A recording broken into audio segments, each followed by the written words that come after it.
Halo, assalamualaikum warahmatullahi wabarakatuh. Selamat pagi, salam sejahtera bagi kita semua. Bertemu kembali dalam kelas sosiologi peminatan kelas 12. Hari ini kita akan bahas tentang permasalahan sosial akibat globalisasi di tingkat lokal maupun nasional. Jadi ini KD-nya kita akan mengkategorikan permasalahan sosial itu berdasarkan tingkatnya. Nah, di sini hari ini kita akan membahas tentang mengkategorikan permasalahan sosial di tingkat lokal dan nasional. Itu apa saja?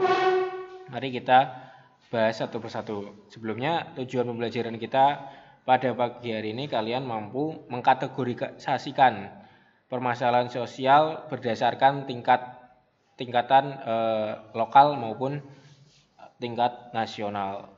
Nah, materi ini saya ambil dari tirto.id.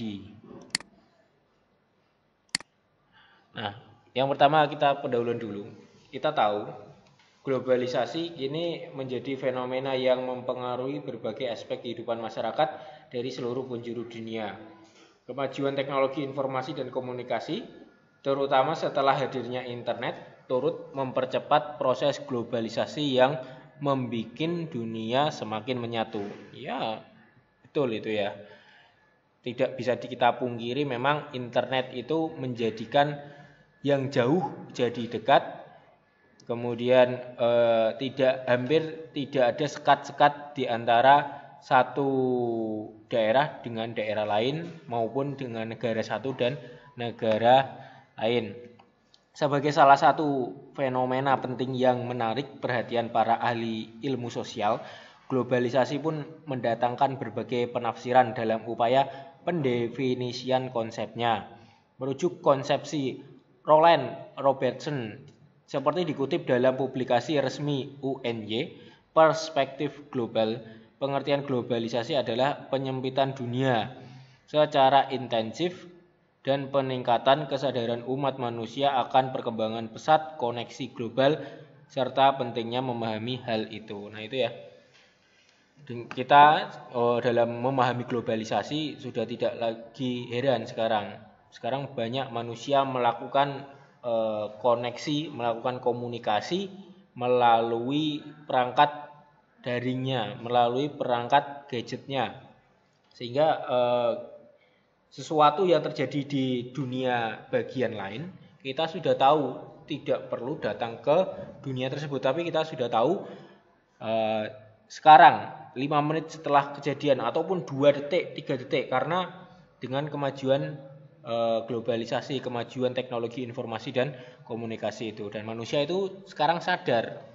Ini ya menurut konsepsi Roland Robertson. Definisi globalisasi lainnya diungkap oleh Riza Nur Arfani dalam artikel Globalisasi, Karakteristik dan Implikasinya yang terbit di jurnal Al-Manar edisi 1 tahun 2004. Dia menulis pengertian globalisasi adalah kecenderungan umum terintegrasinya kehidupan masyarakat domestik atau lokal ke dalam komunitas global di berbagai bidang. Nah, jika kita mengutip pada modul sosiologi antara harapan dan kenyataan terbitan Kemendikbud tahun 2020, Martin Albro mendefinisikan globalisasi adalah segala sesuatu yang terkait dengan proses terhubungnya masyarakat ke dalam komunitas dunia yang tunggal atau terkoneksinya komunitas global dengan penduduk lokasi lainnya yang menyebabkan perubahan pada keduanya. Jadi kita bisa simpulkan semua masyarakat di dunia ini terhubung dalam satu komunitas, namanya satu dunia. Nah, itu terkoneksi karena ya memang adanya tadi teknologi informasi dan komunikasi yang sekarang begitu sangat cepat berkembang. Sedangkan Anthony Giddens menyodorkan pengertian yang menjelaskan bahwa globalisasi adalah intensifikasi hubungan sosial yang berjalan secara mendunia sehingga menghubungkan peristiwa di satu lokasi dengan lokasi lain. Jadi tidak hanya manusianya saja yang terkoneksi. Menurut Giddens, peristiwa di belahan dunia lain ini juga ada kaitannya dengan di dunia yang satu. Jadi misal di kota di Jawa, ketika itu ada peristiwa, pasti peristiwa itu akan menjadi sebab atau akibat dari peristiwa di daerah yang lain. Nah, itu yang mengakibatkan inilah kecenderungan globalisasi sekarang. Adanya akibat, sebab dan akibat tidak hanya hubungan saja tetapi menyebabkan sesuatu hal, menyebabkan sebab dan akibat. Ya. Lain halnya dengan ahli sosiologi Indonesia Selo Sumarjan yang menyatakan bahwa globalisasi adalah suatu proses terbentuknya sistem organisasi komunikasi antar masyarakat di seluruh dunia mengikuti sistem dan kaidah-kaidah tertentu yang sama. Ini kalau menurut Selo Sumarjan, globalisasi itu dia memang ada proses organisasi dan komunikasi antar masyarakat yang mengikuti sistem. Jadi sistemnya sudah terbentuk, masyarakat tinggal mengikuti saja. Kalau menurut Selo Sumarjan.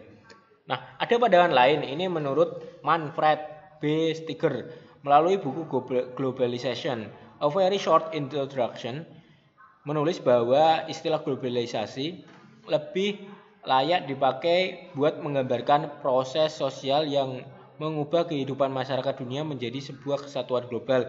Maka itu menurut Manfred pada intinya globalisasi merujuk pada proses pergeseran bentuk komunikasi manusia. Jadi kalau menurut Steger ini ada perubahan ya, perubahan di komunikasi. Biasanya manusia berkomunikasi secara langsung, tetapi dalam globalisasi manusia bisa berkomunikasi secara tidak langsung di waktu yang hampir bersamaan dengan menggunakan jadi sistem teknologi dan informasi. Nah, bagaimana masalahnya? Jadi dilihat dari bagaimana proses terjadinya globalisasi setidaknya memiliki dua ciri. Merujuk penjelasan dalam modul sosiologi kelas 12 terbitan Kemendikbud, kedua ciri itu adalah deteritorialisasi dan transnasionalisme. Jadi ada dua ya cirinya, deteritorialisasi dan transnasionalisme. Deteritorialisasi berarti proses menghilangnya batas-batas wilayah.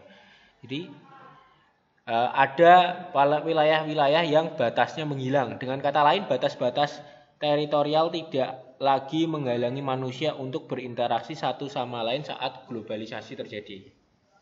Kalau sudah proses globalisasi ini secara tidak langsung menghilangkan batas-batas wilayah. Jadi kita bebas berkomunikasi dengan siapa saja, dengan orang mana saja tanpa ada batas wilayah yang membatasi kita. Kita tidak bisa dilarang berkomunikasi dengan manusia di lain wilayah. Maksudnya deteritorialisasi begitu. Sementara transnasionalisme secara sederhana bermakna aktivitas yang dilakukan lintas batas negara karena meningkatnya interkoneksi antar manusia sebagai akibat memudarnya batas-batas negara. Fenomena ini tampak nyata di sektor ekonomi, yakni dengan kemunculan banyak perusahaan besar berkarakter transnasionalisasi. Jadi kalau deteritorialisasi itu menghilangnya batas, kalau transnasionalisme adalah aktivitasnya sudah tidak mengenal batas lagi. Aktivitas manusia dari perekonomian, dari politik, dari bisnisnya, segala dari kehidupan manusia ini sudah tidak ada batasnya, tidak hanya berkata nasional tapi sudah internasional atau interkoneksi karena adanya tadi ya menghilangnya batas-batas tadi. Proses globalisasi itu membuat banyak komunitas domestik atau kolonial atau lokal maksudnya saat ini menjadi bagian dari rantai perdagangan dan pertukaran ide dalam skala global. Jadi adanya transnasional, ada deteritorialisasi mengakibatkan adanya perdagangan dan pertukaran. Nah, ini karena di situ secara tidak langsung akan terbentuk yang namanya komunitas domestik lokal menjadi global, serta terpengaruhnya pula oleh aktivitas perusahaan transnasional yang melampaui batas-batas lintas negara. Nah, akibatnya masalah globalisasi antara kepentingan, kebijakan, dan tantangan yang terbit dalam jurnal kajian wilayah. Banyak komunitas lokal menghadapi berbagai tantangan dan permasalahan sosial meskipun menerima pula manfaat dari globalisasi. Jadi globalisasi ini seperti pisau bermata dua. Di satu sisi kita bisa menerima manfaat yang luar biasa, tetapi di sisi lain kita ada ancaman di situ. Ada tantangan, ada permasalahan sosial. Masih merujuk artikel yang sama, ini artikelnya ya, masalah globalisasi di Indonesia.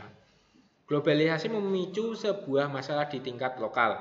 Salah satunya sebab karena ia mendorong persaingan tajam di tengah sistem ekonomi liberal yang mendunia. Di sisi lain, proses globalisasi tidak bisa dihindari. Jadi kita tidak bisa menutup mata dengan sistem ekonomi liberal yang ada di dunia. Walaupun sistem ekonomi kita gotong royong atau Pancasila, tetapi kita tidak bisa menghindar dari sistem ekonomi liberal yang ada di dunia. Oleh karena itu, globalisasi ini tidak perlu kita hindari, tetapi harus kita hadapi dengan kemampuan bangsa kita dalam menghadapi globalisasi. 1. Pembangunan cenderung bersifat ekonomi. Nah ini ya. Ini masalah globalisasi. Mengingat globalisasi berkaitan dengan aktivitas ekonomi dalam sistem kapitalisme, masalah sosial di tingkat lokal yang ditimbulkannya seringkali berada dalam konteks pembangunan yang cenderung bersifat ekonomi sebagai konsekuensi dari kebutuhan menyikapi persaingan tajam di tengah globalisasi kerap membuat sejumlah aspek di bidang-bidang lain pun terlupakan. Sebagai akibatnya, pembangunan yang terlalu berfokus pada kepentingan ekonomi memunculkan dua krisis sekaligus. Pertama, terjadi polarisasi kelas sosial yang memunculkan golongan yang sangat kaya dan golongan masyarakat yang sangat miskin. Kedua, krisis lingkungan. Saat ini sudah banyak kasus kerusakan lingkungan karena banyaknya aktivitas perekonomian yang lebih mementingkan aspek bisnis daripada keberlanjutan alam. Di level dunia, bahkan pembangunan yang terlalu berorientasi kepada kepentingan ekonomi dinilai menjadi biang keroknya lahirnya krisis iklim.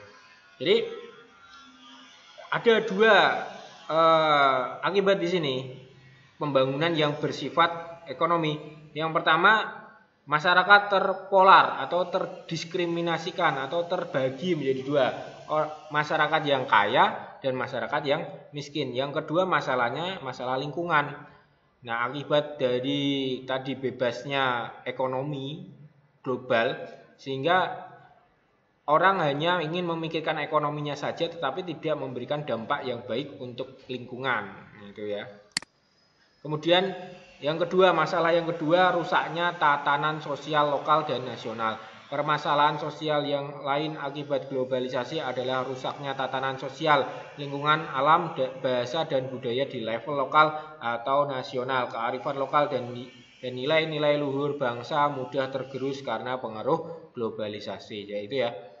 Jadi kebudayaan kita, kearifan lokal kita, nilai-nilai luhur dalam bangsa kita, dalam budaya kita sendiri itu hilang karena pengaruh globalisasi. Jadi ini yang tidak boleh kita lakukan. Kita boleh menerima pengaruh dari luar, tetapi kita harus saring. Kita juga tidak boleh melupakan budaya asli kita. Ya, Indonesia itu bagaimana budaya aslinya. Kemudian masalah yang ketiga, dominasi ekonomi oleh para pemilik modal. Nah ini sistem kapitalisme, sistem liberalisme ini yang menjadikan kita terpolar, bisa menjadi terpolar.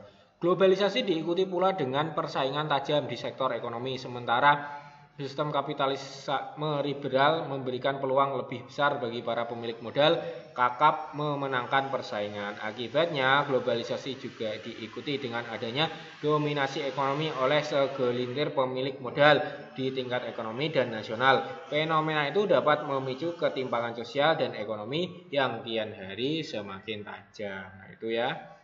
Jadi dominasi ekonomi para pemilik modal ini akan mengakibatkan ketimpangan sosial dan ekonomi. Kemudian kita akan bahas tentang tantangan akibat globalisasi di tingkat lokal dan nasional. Globalisasi telah berdampak pada berbagai bidang kehidupan. Cepatnya Perkembangan teknologi informasi dan komunikasi, transportasi serta integrasi ekonomi dunia di era globalisasi memicu berbagai tantangan di level lokal dan nasional. Tantangan akibat globalisasi di tingkat lokal dan nasional itu perlu disikapi dengan tepat agar tidak berkembang menjadi masalah. Jadi kita punya tantangan terhadap globalisasi. Tantangan itu sudah masuk di level lokal maupun di level nasional. Ini contoh sejumlah tantangan akibat globalisasi yang dihadapi oleh komunitas di tingkat lokal maupun di tingkat nasional. Yang pertama, sikap individualisme. Semakin banyak orang yang individualistik dan mengabaikan solidaritas atau kesetiakawanan sosial. Yang kedua, memudahnya apresiasi terhadap budaya bangsa, adanya komunikasi dan interaksi yang bersifat lintas batas wilayah negara berpotensi melahirkan sikap kurang menghargai budaya dan jati diri bangsa sendiri. Kemudian yang ketiga, pandangan kritis terhadap ideologi bangsa. Pemikiran yang meragukan ideologi negara semakin mudah berkembang karena masyarakat mampu membandingkan konsep kebangsaan satu negara dengan negara lain. Yang keempat, diversifikasi masyarakat. Apa itu? Berkembangnya kompetisi masyarakat dengan profesi tertentu dalam berbagai bidang untuk mencapai tingkat kesejahteraan yang bertaraf internasional. Yang kelima, keterbukaan yang lebih tinggi, adanya tuntutan masyarakat terhadap pemerintah yang sekaligus dialogis, demokratis, menjunjung supremasi hukum, transparan, akuntabel, dan efektif sekaligus efisien. Kemudian yang keenam, tuntutan akan kemampuan bersaing yang lebih tinggi. Persaingan yang semakin ketat pada era globalisasi menuntut peningkatan kualitas pendidikan untuk mencetak sumber daya manusia yang memiliki daya saing di kancah dunia. Nah itu ya tentang permasalahan globalisasi yang kita kategorikan di tingkat nasional dan di tingkat lokal maupun di tingkat nasional. Jadi kesimpulannya ya tadi globalisasi ini seperti pisau bermata dua. Satu sisi jika kita bisa memanfaatkan, maka kita bisa bersaing di dunia global. Kemudian jika kita larut atau kita tidak bisa bersaing di tingkat global, maka akan membunuh kita, akan menjadikan kita orang yang kalah terhadap globalisasi. Demikian pembahasan tentang permasalahan globalisasi hari ini. Terima kasih atas perhatiannya. Assalamualaikum warahmatullahi wabarakatuh.